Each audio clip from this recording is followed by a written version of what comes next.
दुनिया जिसे कहते हैं जादू का खिलौना है, मिल जाए तो मिट्टी है, खो जाए तो સોના હે. એકદમ અદ્ભુત વાત કરી. દોડ્યા જ કરીએ છીએ આપણે. જે દોડ્યા કરીએ છીએ ને, આ મળી જાય, આ મળી જાય, આ મળી જાય, આ મળી જાય, એ સંસાર છે. એ સંસાર છે, એ માયા છે. મને મળી જાય ઘર, મને મળી જાય ફર્નિચર, મને મળી જાય ગાડી, મને મળી જાય પૈસા, મને મળી જાય પત્ની, મને મળી જાય બાળકો. બસ આ સંસાર છે.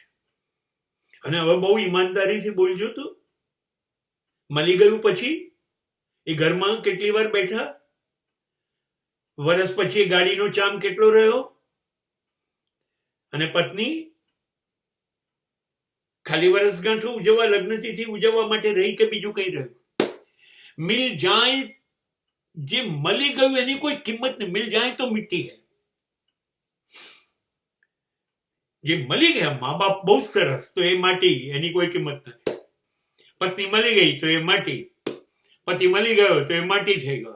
જે નથી મળતું ત્યારે બાધાઓ રાખીએ, સોમવારના વ્રત કરીએ, ત્યારે મળે એના માટે તો એ સોનું છે.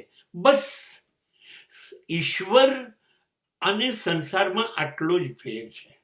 ઈશ્વર મળ્યા પછી કાયમ સોનું જ લાગે, મિટ્ટી જેવી કોઈ શક્યતા નથી. જ્યારે સંસારની તમામ વસ્તુઓ ભેગી કરી લો તમે, એ મળ્યા પછી એમાંથી રસ ઉડી જ જાય છે. એ પૈસા હોય, સમૃદ્ધિ હોય, સત્તા હોય, પ્રેમ હોય, સંપત્તિ હોય, મળી ગયું એટલે એ માટી બરાબર. અને છેલ્લું વાક્ય બોલું. છેલ્લું વાક્ય તો એ છે, આપણી બી શું વખત, આપણે બી તો માટીમાં જ જવાના ને. તો જે જિંદગી મળી એ બી મિલ જાય તો મિટ્ટી હૈ.